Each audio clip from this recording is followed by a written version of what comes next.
Hi, my name is Austin Mueller. I decided to do an informative presentation on the simplicity of investing in stocks effectively. A lot of people just let their money sit in a savings account, but why let your money sit and not make any interest off of it? You're losing money monthly. If you've ever listened to Dave Ramsey, he's a great speaker, great financial advisor. He teaches you how to save money and make money effectively.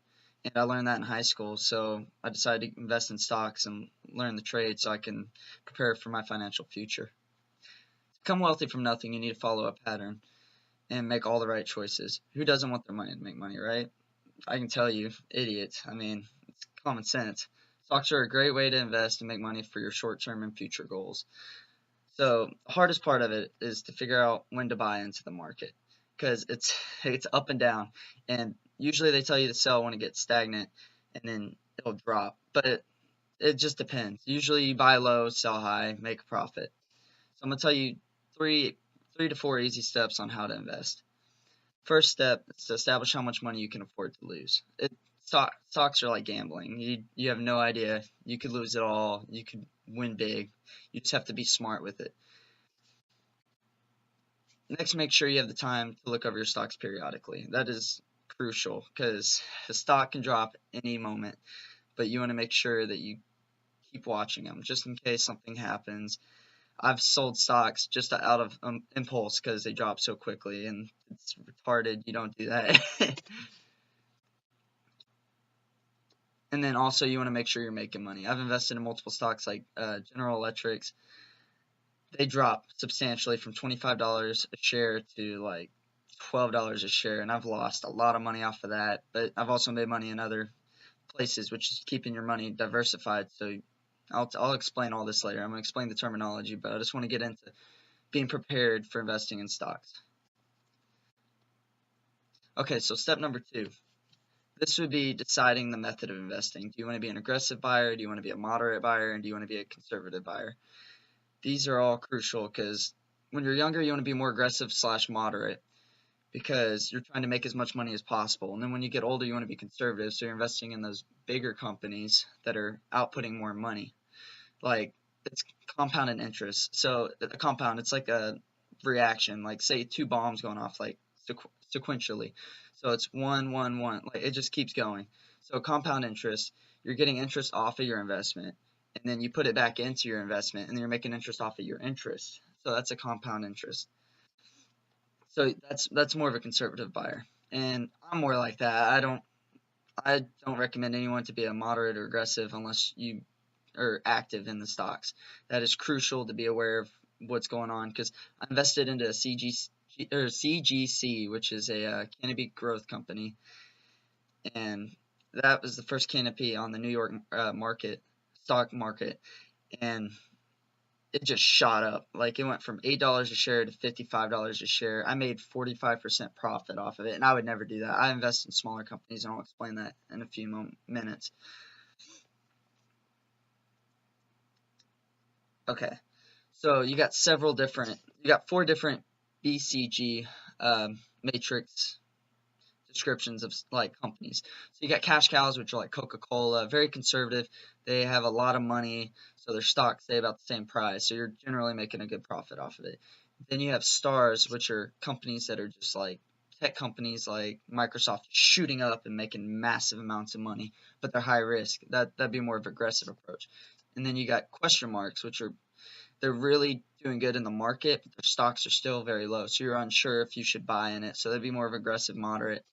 And then you have dogs, which are just companies that are done. Like, say Toys R Us, for example. They were big, but they're just done. Like, they can't produce the money and the stocks they need. So they just get wiped out. It could be from Amazon. It could be from any company that's just taking business away from them. And that's how the market works. You got to be prepared for these, and you have to keep up with the news and read up.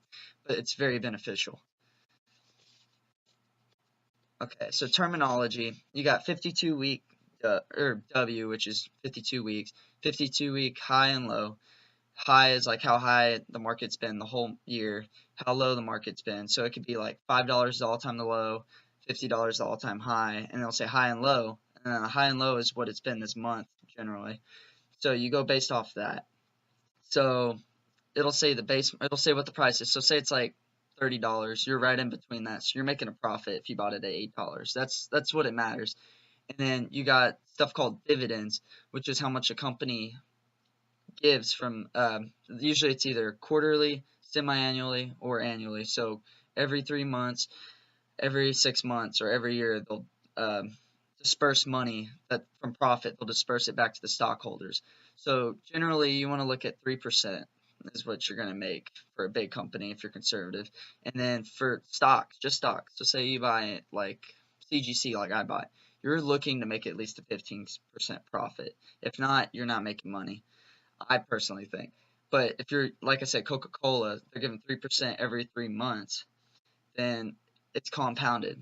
So say 20 years from now, you're getting $5 every 3 months. That's what, $20 a year times 20. You're making money. As long as you keep putting more money in, you're going to be making money. And then what are the other ones? I got this app right here called Stash. It's a great one. It teaches you like all the terminology. So if you need to do any of that, and it shows you the portfolio. You can tell I got 900 something bucks, and then I'm making a 3% interest, which I'm making $27 just sitting in my account. You don't even make that in a regular savings account. So I'm making more money than I would. I was making a penny off $1,000 in my savings account every month. So that's how crucial it is to get into investing. But usually, to be conservative, you want to invest into mutual funds, which is like a whole bunch of companies all together. You don't want to put all your eggs in one basket, because if you drop the basket, I mean, they're all broken. So, like, don't get like all shoe companies. I know the shoe market might be great, but don't get all shoe companies. It's best to have a shoe company, a soda company, a candy company. You want different things so you can get more money out of the market, because not all the money's going to be in one part. Does that make sense? The market's very crucial. Like, everything is, it is complex. It is complex at first. And that Stash app is a great way to get into it. It's for learning. You learn all the terminology. You learn everything, and it helps you invest. You just have to. I was scared to invest, but once I got onto this app, it just taught me everything. Like, look at this. General Electric's down 14%. That is horrible. But I'm making dividends off of it, so I'm just going to keep it. It's $20. I lose $20, but I'm making $30. I mean, you just think of it in that aspect. And then the last step is make sure you find the perfect company with like low rates. Like Stash, they charge like $1 every, I think, month or every couple months. And it doesn't matter because I'm looking at the long-term goal. A lot of people look short-term. You're going to lose money, but you're going to make money in the long run. Like, they have a growth projection potential. So it shows you like how much money you put in a month. I put 135 a month in, and I don't regret it because I don't even touch it. And if I need, you could pull it without any fees. So if you needed that money, you just pull it, and it's a savings account. That's all it is. It's a saving account that you invest in stocks. But you have to be careful with stocks because you had the 2008, the regression. Was it regression? Not the regression. Yeah, I guess it was the regression.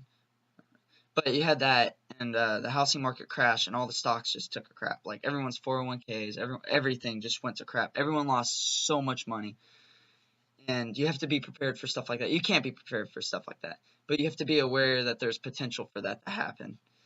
Recession, sorry, I said regression. Recession, and you have to be prepared. So make sure you're smart with your money. Just, it's fun to invest, and it's a great way to be prepared for financial future. You can do Roth IRAs, you can do 401ks. Those are all great ways to invest money. I'm just stating stocks, how to get into it. Just an informative like introduction into it. You need to be smart with your investments. So a Roth IRA is pre-taxed. That's what I recommend. You can put up to 5,500 to 6,500, and then you can pull at 58, I think. And it's pre-tax, so you're making your investment off of it. You're not getting taxed off the income. So that's all you. And that's pretty cool. The 401k, you get taxed at the end. That's the only difference. So the last thing I want to say is make sure, like a lot of these companies like Stash and Robinhood and all these other great companies, they actually give you a tax form that you can just put into TurboTax. I mean, it's easy. You don't have to do it, which is awesome. So I highly recommend getting one of these apps and just messing with them. That's pretty much all I can give you. And I hope the best of luck with you guys. Thank you.